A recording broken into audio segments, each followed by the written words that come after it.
할렐루야. 주일 예배 오신 여러분들을 주님의 이름으로 환영하며 축복합니다.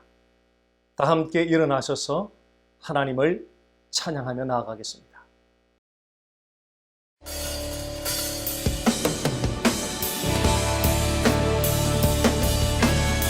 우리의 능력 되시며 영원한 생명 되시는 예수 그리스도 이름을 함께 찬양합니다. 우리 모두 필요해 완전한 주 사랑 자비 베푸소서. 우리 모두 필요해 구세주의 온유한 열방의 소망. 예수 산을 옮기시는 예수 산을 옮기시는 내 주는 능력의 주, 그는 구원의 주, 영원한 구원의 창조자, 사랑을 이기시고 예수 승리했네. 그 승리하신 주님을 찬양합니다. 그 높으신 영광을 찬양합니다. 우리 그 주님 앞에 다시 한번 더 고백합니다. 내 실패와 두려움 주 받아주소서. 날 채워주소서. 삶을 주께 드려 온전히 주 따르리. 주께 순종해.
주님, 주님 높이 받으시옵소서.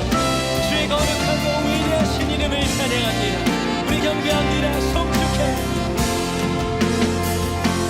송축해 내 영혼, 내 영혼아. 거룩하신 이름 이전에 앞서던 노래로 나 주님을 경배해. 해가 뜨는 새 아침 빨간 이제 다시 주님 찬양. 무슨 일이나 어떤 일이 내게 놓여도 저녁이 올 땐 나는 노래해. 다시 한번 고백합니다. 해가 뜬 새 아침 빨간 이제 다시 주님, 우리 모두 이제 다시 주님의 찬양의 자리에서 어떤 일이 내게 놓여도 저녁이 올 땐 나는 노래해. 송축해, 송축해 내 영혼, 내 영혼아. 거룩하신 이름 이전에 앞서던 노래로 나 주님을 경배해. 노하기를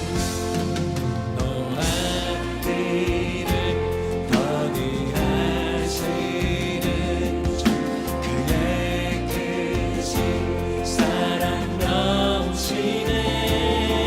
주의 선하신 내가 노래하리. 한 가지 이유로 난 노래. 우리 영혼이 주님을 기쁨으로 찬양하노라.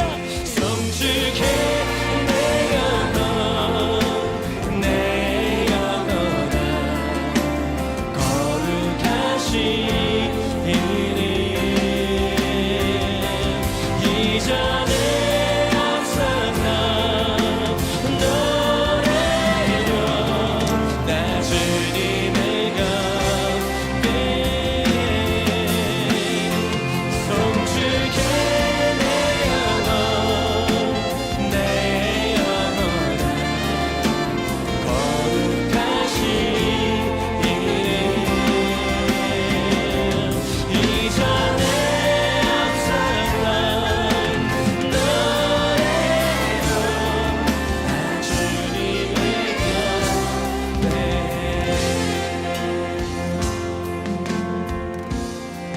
곧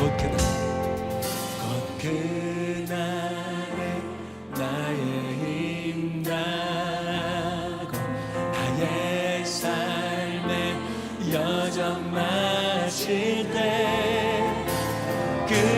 끝없는 찬양 드리라. 지금 여기에서 수많은 세월 지나 영원히 송축해 내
다 같이 자리에 앉으셔서 사도신경으로 우리의 신앙을 고백드리겠습니다. 나는 전능하신 아버지 하나님, 천지의 창조주를 믿습니다. 나는 그의 유일하신 아들 우리 주 예수 그리스도를 믿습니다. 그는 성령으로 잉태되어 동정녀 마리아에게서 나시고 본디오 빌라도에게 고난을 받아 십자가에 못 박혀 죽으시고 장사된 지 사흘 만에 죽은 자 가운데서 다시 살아나셨으며 하늘에 오르시어 전능하신 아버지 하나님 우편에 앉아 계시다가 거기로부터 살아있는 자와 죽은 자를 심판하러 오십니다. 나는 성령을 믿으며 거룩한 공교회와 성도의 교제와 죄를 용서받는 것과 몸의 부활과 영생을 믿습니다. 아멘. 이 시간 몇 가지 기도 제목과 함께 예배를 위한 기도를 드리겠습니다. 첫째, 예수 그리스도의 보혈의 공로 앞에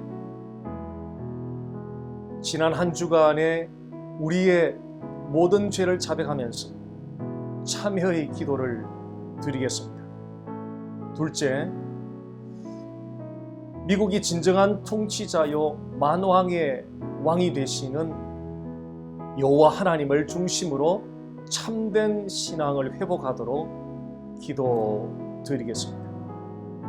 셋째, 매일 오후 1시에 1분간 기도하는 원원원 부흥기도 운동을 통하여 영적 대부흥이 일어나기를 위해서 기도드립니다. 넷째, 모든 선교사님들이 주님의 대사명을 완수해가는 사명을 충실히 감당하도록 기도드립니다.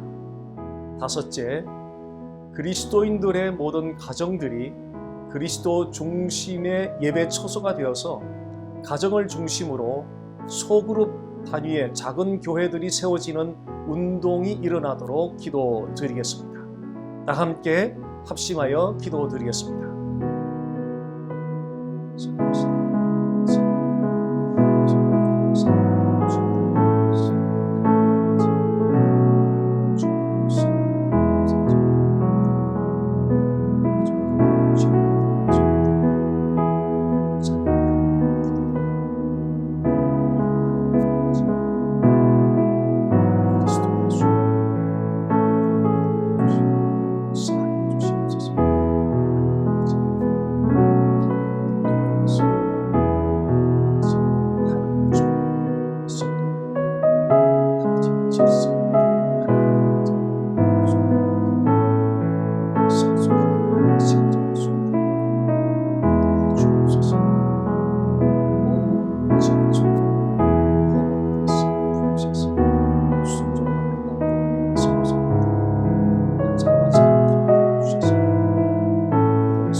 아무 공로 없는 무익한 죄인들이 주 예수님의 보혈의 공로 힘입어서 주께로 나아갑니다.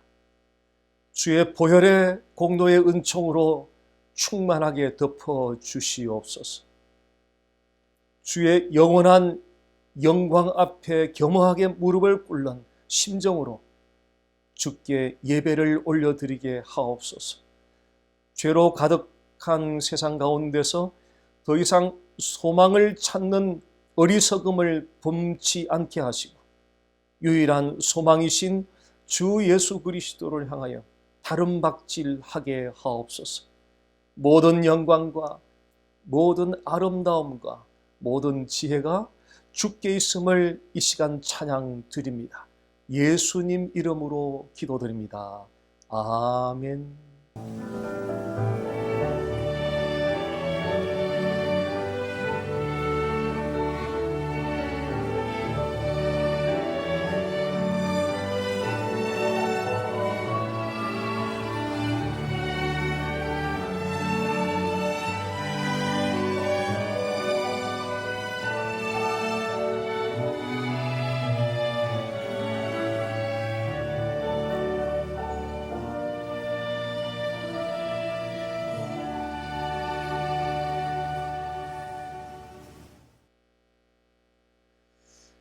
네, 이 시간 교회 소식 시간입니다.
이 시간 봉헌 찬양과 함께 준비한 예물을 하나님께 올려드리겠습니다.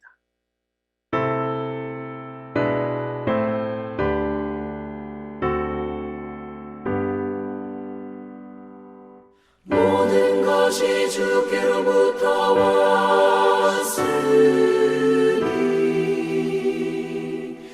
이 예물을 주께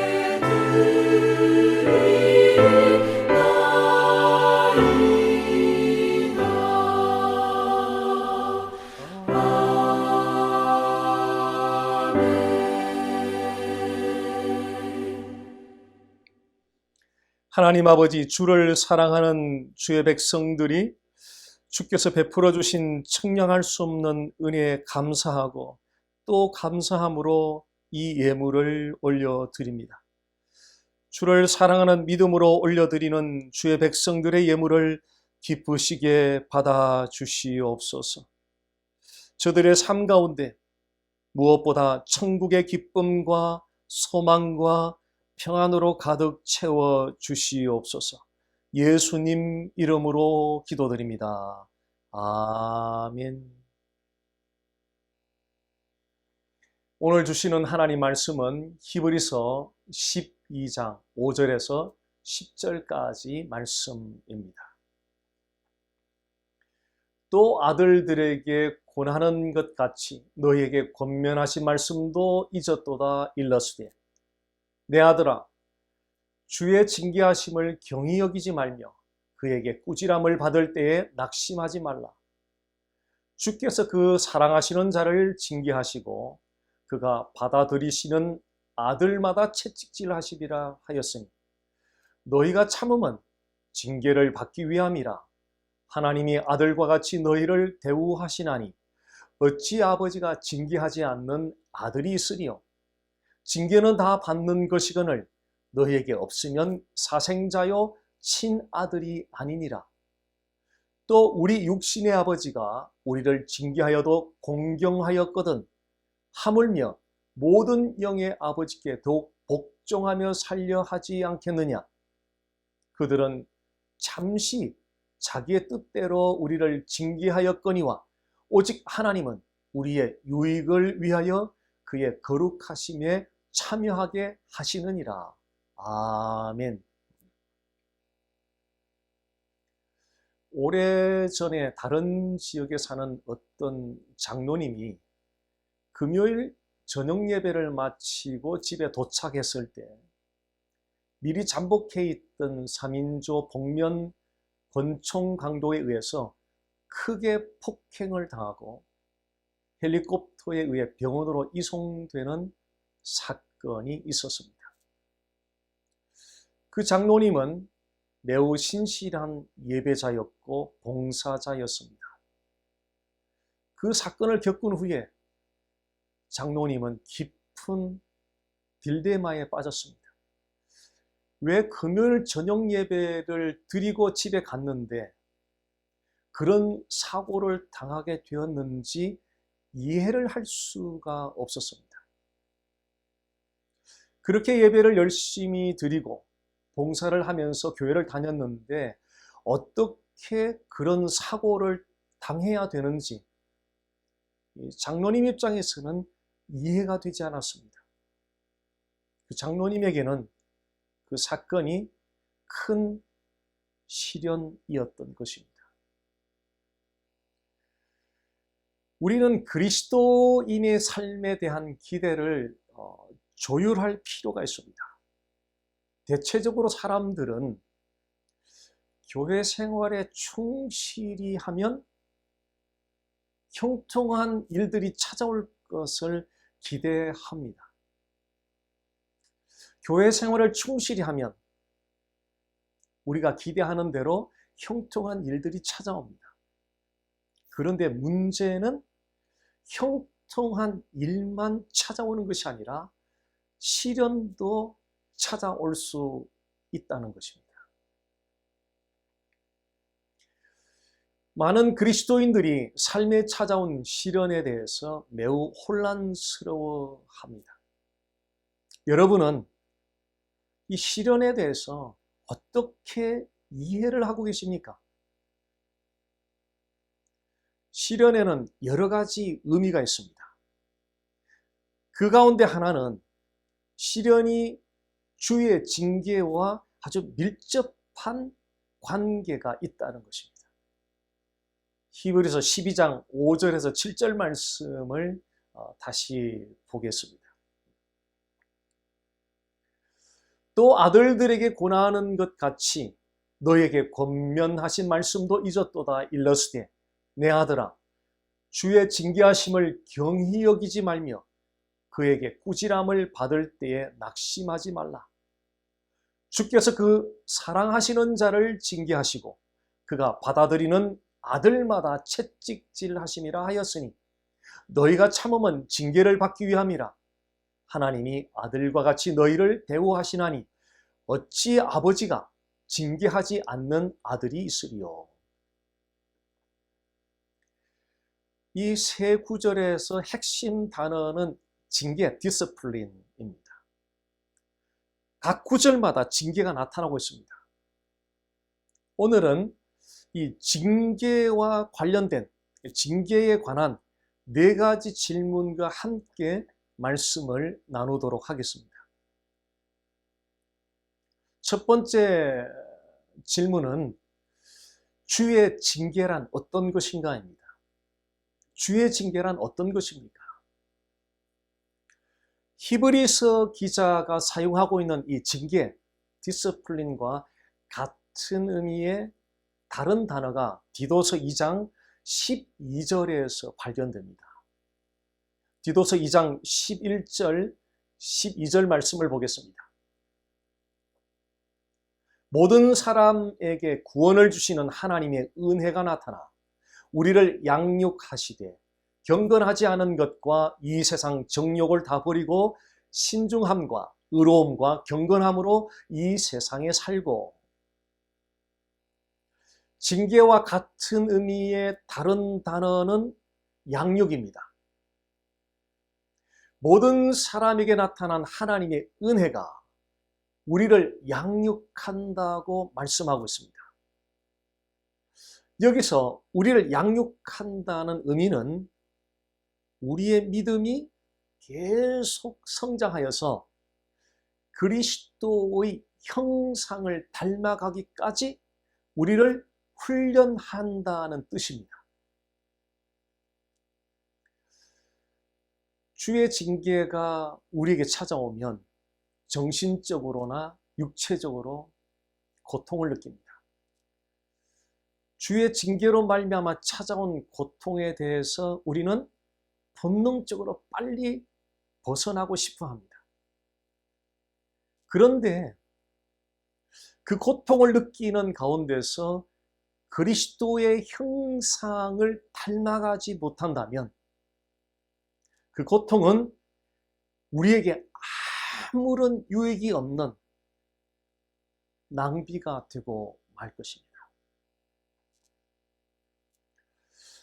주께서 징계를 우리에게 허용하시는 것은 우리를 구원하는 것에만 목적이 있는 것이 아니라 우리를 그리스도의 형상을 닮아가도록 변화되게 하는 데까지 목적이 있습니다. 우리를 위한 주의 수고가 우리가 구원받는 데에서 끝나는 것이 아닙니다. 주님은 마치 화단의 꽃을 가꾸는 정원사와 같습니다. 정원사는 화단에 꽃씨를 뿌린 것으로 그치지 않습니다. 꽃씨가 자라나서 계속적으로 꽃을 피우기까지 수고를 합니다. 주님의 수고는 우리가 구원을 얻는 데에서 그치지 않고 우리가 그리스도를 닮아가기까지, 그리스도의 형상을 닮아가기까지 계속적으로 이어집니다. 오늘 저와 여러분들이 예배를 드리고 있는 것은 우리를 위한 주님의 수고가 있기 때문입니다. 우리를 위한 주님의 수고가 그치는 날은 우리가 이 땅을 떠나서 하나님 품으로 돌아가는 날입니다. 적어도 우리가 호흡을 하고 이 땅에 사는 나날 동안에는 주님의 수고가 계속적으로 이어지게 될 것입니다. 5절 말씀으로 돌아가 보겠습니다. 또 아들들에게 권하는 것 같이 너희에게 권면하신 말씀도 잊었도다 일렀으되 내 아들아 주의 징계하심을 경히 여기지 말며 그에게 꾸지람을 받을 때에 낙심하지 말라. 아들들에게 권하는 것 같이 너희에게 권면하신 말씀을 잊었도다. 이 말씀은 부모가 자녀들에게 타이르듯이 하나님이 여러분에게 격려하신 말씀을 잊었습니까? 그런 뜻입니다. 히브리서 기자는 수신자들이 시련에 대한 바른 개념을 잊어버리고 있는 것에 대해서 지금 책망하고 있습니다. 주님은 우리가 시련에 대한 바른 개념을 잊어버릴 때 책망하실 것입니다. 우리가 시련 가운데서 혼란을 겪는 가장 중요한 이유는 시련에 대한 바른 개념을 잊어버리기 때문입니다. 이에 대해서 히브리서 기자가 따끔한 권면의 말씀을 하고 있습니다. 5절 말씀입니다. 또 아들들에게 권하는 것 같이 너희에게 권면하신 말씀도 잊었도다 일렀으되 내 아들아 주의 징계하심을 경히 여기지 말며 주의 징계하심을 경히 여기지 말라. 주의 징계하심을 경히 여긴다는 것은 무슨 뜻입니까? 어떤 의미입니까? 부모에게 훈계를 받는 자녀가 눈물만 흘리고 있고 부모의 뜻을 캐치하지 못하고 있다면 그것은 자녀가 부모의 훈계를 경히 여기는 것입니다. 주의 징계를 경히 여긴다는 것은 징계에 대한 주님의 뜻을 캐치하지 못한다는 것입니다. 징계가 힘들다고 호소는 하지만 그 징계에 담긴 주님의 뜻은 전혀 캐치를 하지 못하는 것입니다. 이것을 두고 히브리서 기자는 주의 징계를 경히 여기는 것이라고 말씀하고 있습니다. 주의 징계에 담긴 주의 뜻은 무엇입니까? 징계에 담긴 주님의 뜻은 우리의 행동과 우리의 성품이 그리스도의 형상을 닮아가는 것입니다. 즉 주의 징계하심을 경히 여기지 말라는 의미는 주께서 징계를 통하여 그리스도의 형상을 닮아가게 하는 주님의 뜻을 무관심하게 여기지 말라는 것입니다. 주의 징계 가운데서 그리스도의 형상을 닮아가게 하는 주의 뜻을 알지 못하면 주님에 대한 원망을 쏟아내게 됩니다. 이런 거죠. 주님, 저의 이런 힘든 상황을 왜 외면하고 계십니까? 주님, 저는 왜 이런 힘든 상황이 저에게 찾아왔는지 이해하지 못하겠습니다. 이렇게 조절되지 않는 원망과 분노가 쏟아져 나오게 됩니다. 이것은 주님에 대한 오해입니다. 주님은 우리가 징계 가운데 있을 때 주님 자신이 무엇을 행하고 계신지를 정확하게 알고 계십니다. 주님이 행하시는 모든 일은 어느 것 하나도 우발적으로 이루어지는 일은 없습니다. 작은 것 하나도 거기에는 주님의 뜻이 분명히 있습니다. 그래서 주님은 모든 일에 주님 자신이 무엇을 행하고 계신지를 정확하게 알고 계십니다. 우리가 주님의 징계 가운데서 눈물 흘릴 때 주님은 자신이 무엇을 행하고 계신지를 분명하게 알고 계십니다. 우리가 주님의 징계 가운데서 낙심하고 있을 때 주님은 자신이 무엇을 행하고 계신지를 분명히 알고 계십니다. 우리가 주님의 징계 가운데서 잠 못 이루며 고통스러워하고 있을 때 주님은 자신이 무엇을 행하고 계신지를 분명히 알고 계십니다. 주님의 성품은 100% 선한 분입니다. 그래서 주님이 행하시는 모든 일은 선합니다. 비록 징계의 아픔이 크고 징계의 끝이 보이지 않는다 하더라도 주님이 선한 일을 행하고 있다는 사실을 믿을 수만 있다면 우리는 징계 가운데서도 감사할 수 있을 것입니다.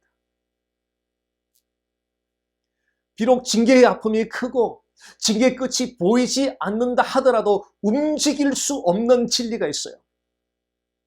그 움직일 수 없는 진리는 주님은 여전히 선을 행하고 계신다는 것입니다. 기억하시기 바랍니다. 주의 징계는 저주가 아닙니다. 주의 징계는 나쁜 것이 아닙니다. 주의 징계는 불행이 아닙니다. 주의 징계는 언제나 선한 것입니다. 주님이 우리에게 행하시는 모든 것은 100% 선한 것입니다. 이 사실에 대한 흔들리지 않는 믿음으로서 징계 가운데서도 상황에 짓눌리지 않고 상황에 짓눌려서 낙담하거나 절망하지 않고 넉넉하게 감당해내시기를 주님의 이름으로 간절히 소원합니다. 두 번째 질문 보겠습니다. 주께서 주의 자녀들을 징계하시는 동기가 무엇인가입니다. 6절 말씀입니다. 주께서 그 사랑하시는 자를 징계하시고 그가 받아들이시는 아들마다 채찍질하시니라 하였습니다. 주께서 그 사랑하시는 자를 징계하시고 주께서 누구를 징계하신다고 말씀하고 있습니까? 주께서 사랑하시는 자입니다. 주께서 사랑하시는 자를 징계하신다는 말씀이 여러분은 쉽게 이해가 가십니까? 아마 쉽게 이해가 가지 않을 것입니다. 여러분의 이해를 돕기 위해서 예를 하나 들어보겠습니다. 남의 자녀를 징계해 보신 적이 있습니까? 아마 흔치 않았을 것입니다. 남의 자녀를 징계하는 일은 매우 드문 일입니다. 반면에 여러분의 자녀에 대해서는 어떻습니까? 대부분의 부모들은 자신의 자녀들을 키우면서 종종 징계를 합니다. 남의 자녀에게는 징계를 하지 않지만 내 자녀에게는 징계를 합니다. 그렇다면 남의 자녀와 내 자녀의 차이가 무엇입니까? 남의 자녀와 내 자녀의 차이가 무엇입니까? 사랑입니다. 부모가 자신의 자녀를 징계하는 모티베이션, 그 동기는 사랑입니다. 사랑하기 때문입니다. 주께서 우리를 징계하시는 동기는 사랑입니다. 주께서 왜 우리에게 징계를 가져다 주시는 것입니까? 그 이유는 우리를 사랑하시기 때문입니다. 그래서 우리는 징계 가운데 있을 때 이 주님의 사랑에 대해서 조금도 의심하지 말아야 합니다. 오히려 징계 가운데 있을 때 주님의 사랑을 더욱더 확신할 수 있기를 바랍니다. 왜냐하면 징계는 주님이 우리를 얼마나 사랑하시는가를 증명해주는 사인이기 때문입니다. 세 번째 질문입니다. 주의 징계에 대하여 어떻게 반응하여야 할 것인가입니다. 9절 말씀 보겠습니다. 또 우리 육신의 아버지가 우리를 징계하여도 공경하였거든 하물며 모든 영의 아버지께 더욱 복종하며 살려 하지 않겠느냐. 육신의 아버지와 영의 아버지를 대조 비교하고 있습니다. 영의 아버지는 하나님을 가리킵니다. 육신의 아버지가 징계하여도 공경한다면 육신의 아버지보다 훨씬 더 위대한 영의 아버지이신 하나님께서 징계하실 때 당연히 공경해야 되는 것 아닌가는 사실을 강조하고 있습니다. 그렇다면 하나님의 징계에 대하여 어떻게 공경할 수 있겠습니까? 첫째, 징계를 하시는 하나님이 옳다는 사실을 인정하십시오. 하나님은 완전하신 분입니다. 하나님은 완전한 방법을 사용하십니다. 만약 불완전한 부모가 불완전한 방법을 사용한다면 인정할 수 있겠습니까? 아마 인정할 수 없을 것입니다. 반대로 완전한 부모가 완전한 방법을 사용한다면 인정하지 않을 수가 있겠습니까? 인정할 수밖에 없을 것입니다. 하나님의 징계가 더욱 힘들고 어렵게 느껴지는 이유는 징계를 행하시는 하나님이 옳다는 사실을 인정하지 않기 때문입니다. 징계를 행하시는 하나님이 옳다는 사실을 인정하지 않으면 내가 옳다고 생각합니다. 그래서 징계가 억울하다고 생각합니다. 그 생각이 바뀌기 전까지는 징계의 고통으로부터 벗어나지 못하게 됩니다. 징계를 행하시는 하나님이 옳다고 인정하면 내가 잘못되었다고 생각합니다. 내가 부족하다고 생각합니다. 그리고 징계를 겸허하게 받아들입니다. 그때부터 징계의 고통으로부터 벗어나기 시작합니다. 어떤 종류의 징계가 주어졌든지 하나님이 절대적으로 옳다는 사실을 먼저 인정하시기 바랍니다. 그것이 하나님의 징계를 공경하는 첫 번째 태도입니다. 하나님의 징계에 대해 어떻게 공경할 수 있겠습니까? 두 번째입니다. 하나님이 행하시는 징계를 적극적으로 따르십시오. 하나님의 징계를 공경하는 두 번째 태도는 하나님께 복종, 적극적으로 따르는 것입니다. 하나님께 복종한다는 것은 하나님을 인정하는 것에서 한 걸음 더 나아가서 보다 적극적인 태도를 취하는 것입니다. 이런 태도입니다. 하나님, 징계를 통하여 저를 단련하여 주시고 변화시켜 주시고 새롭게 하여 주시옵소서. 이것은 비록 징계가 정신적으로나 육체적으로 고통스럽지만 적극적으로 따르겠다는 의미입니다. 그런데 여기서 하나님의 징계를 적극적으로 따른다는 것은 우리의 의지적인 노력만을 의미하는 것이 아닙니다. 하나님의 징계를 적극적으로 따른 키포인트는 우리의 육신의 자아가 죽는 것입니다. 마음으로는 하나님의 징계를 따르고 싶은데 의지적으로 따르지 못하는 경우를 많이 경험하였을 것입니다. 우리의 의지가 하나님의 징계를 따르지 못하는 것은 우리의 육신의 자아가 허용하지 않기 때문입니다. 우리의 의지가 하나님의 징계를 따르는 때는 우리의 육신의 자아가 죽는 순간입니다. 육신의 자아가 죽으면 우리의 의지가 성령의 이끌림을 받아서 하나님의 징계를 적극적으로 따르기 시작합니다. 그런데 육신의 자아는 총과 칼로 죽이는 것이 아닙니다. 육신의 자아는 그리스도 예수의 십자가로 죽이는 것입니다. 그리스도와 함께 십자가에 못 박혀 죽었다는 사실을 깊이 묵상하시기 바랍니다. 내가 그리스도와 함께 십자가에 못 박혔나니, 내가 그리스도와 함께 십자가에 못 박혔나니, 내가 그리스도와 함께 십자가에 못 박혔나니. 성령 안에서 육신의 자아가 그리스도의 십자가를 통하여 죽는 것을 경험하게 될 것입니다.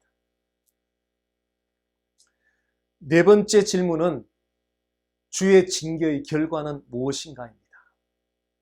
10절 말씀 보겠습니다. 그들은 잠시 자기의 뜻대로 우리를 징계하였거니와 오직 하나님은 우리의 유익을 위하여 그의 거룩하심에 참여하게 하시느니라. 오직 하나님은 우리의 유익을 위하여. 하나님이 우리를 징계하시는 목적은 우리의 유익을 위함입니다. 우리는 하나님의 징계를 받을 때 무익하고 낭비하는 것이라고 생각할 수 있습니다. 그러나 하나님의 징계는 그 어떤 것도 무익하거나 낭비되는 것이 없습니다. 왜 그런지 아십니까? 왜냐하면 하나님은 우리의 유익을 위하여 일하시기 때문입니다. 그렇다면 우리의 유익이라는 것이 어떤 것입니까? 10절 후반부 말씀을 보겠습니다. 그의 거룩하심에 참여하게 하시느니라. 징계를 통하여 우리가 얻게 되는 유익은 우리가 하나님의 거룩하심에 참여하게 되는 것입니다. 하나님의 거룩하심에 참여하게 된다는 말씀이 이게 무슨 의미입니까? 거룩은 하나님의 본질적인 성품입니다.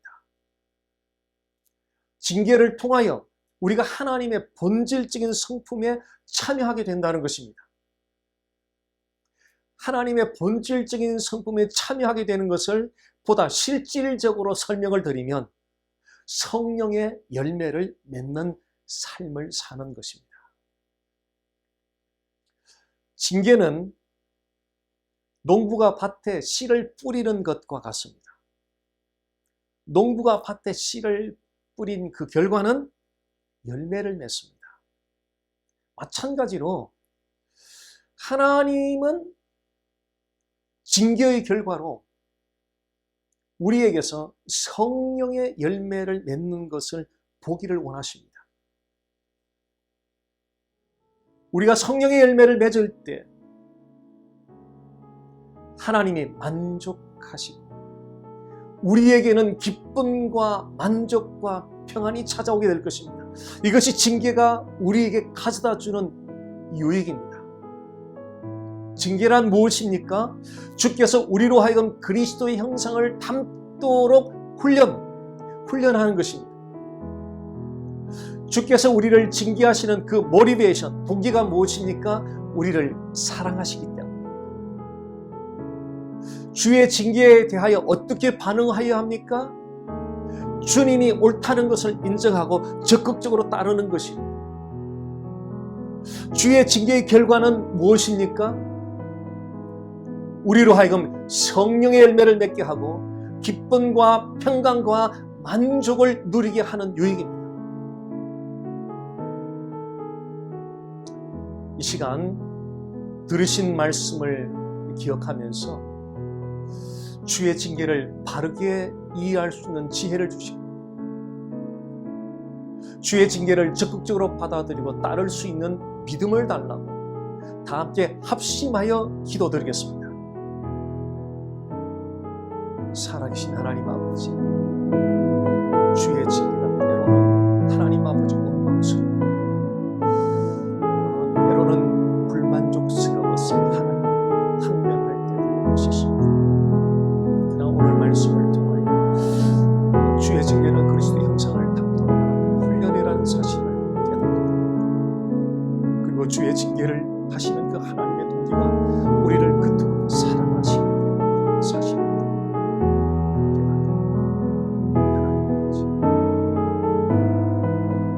그로 인하여 우리에게 기쁨과 평안과 만족, 유익이 찾아오는 것을 여호와는 주께서 우리에게 허용하시는 이 징계함, 주님이 옳다는 사실을 인정하게 하시고 주님의 그 징계에 적극적으로 따를 수 있도록 하나님 인도해 주시기 바랍니다. 하나님 아버지, 100% 주님이 행하신 일이 옳다는 사실을 믿음으로 고백하게 하시고 주님이 행하신 그 모든 과정들을 믿음으로 결단하며 하나님 아버지 따를 수 있도록 인도하여 주시옵소서. 오 하나님 아버지, 하나님 아버지, 살아계신 하나님 아버지, 주의 징계의 아픔 가운데서 우리를 향한 주의 사랑을 보게 하시며 우리의 유익을 위한 주의 선하신 목적을 보게 하옵소서. 그리하여 낙담 대신에 감사하게 하옵소서. 주의 징계를 감사함으로 받는 주의 백성들에게 주의 만복으로 함께하여 주옵소서. 예수님 이름으로 기도드립니다. 아멘. 다 함께 일어나셔서 송축회 내용은 찬양을 드린 후에 축도로 예배를 마치겠습니다.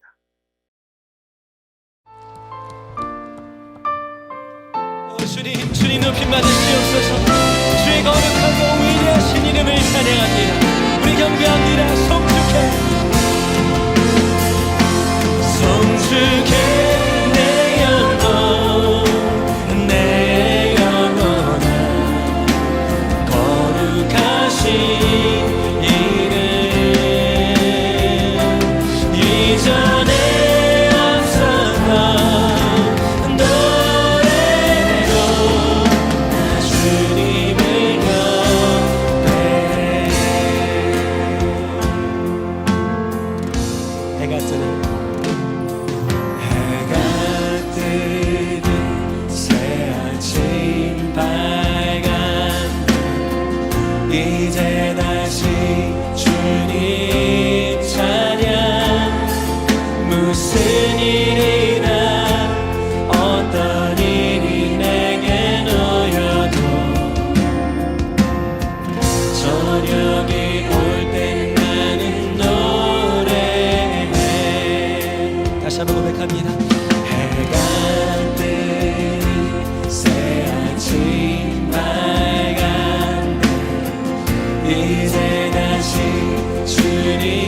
모두 이제 다시 주님의 찬양의 자리에서 이날 어떤 일이 내게 놓여도 저녁이 올 때 나는 노래해 성축해 내 영혼 내 영혼아 거룩하신 이름 이전에 없었던 노래로 나 주님을 경배해 노하기를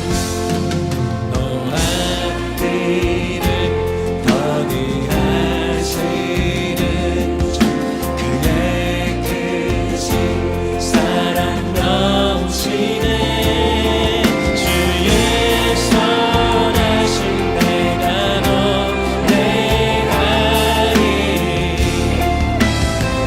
한 가지 이유로 난 노래 우리 영혼이 주님을 기쁨으로 찬양하노라 성축해 내 영혼 내 영혼아 거룩하신 이름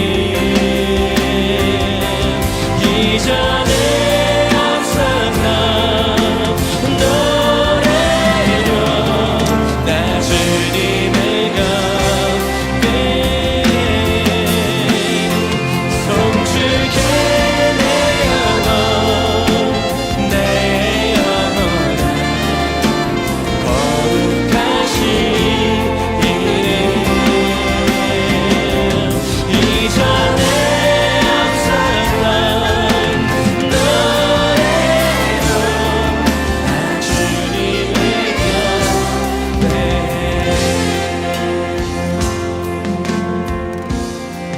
곧 그날에 나의 힘나고 나의 삶의 여정 마칠 때 끝없는 찬양들이라 지금 여기에서 수많은 세월 지나 영원히 성축해 내 영혼 내 영혼아 거룩하신 이름 이전에 없었던 노래로 나 주님을 경배해 성축해 내 영혼 내 영혼아 거룩하신 이름 이전에 없었던 노래로 나 주님을 경배해 나 주님을 경배해 나 주님을 경배해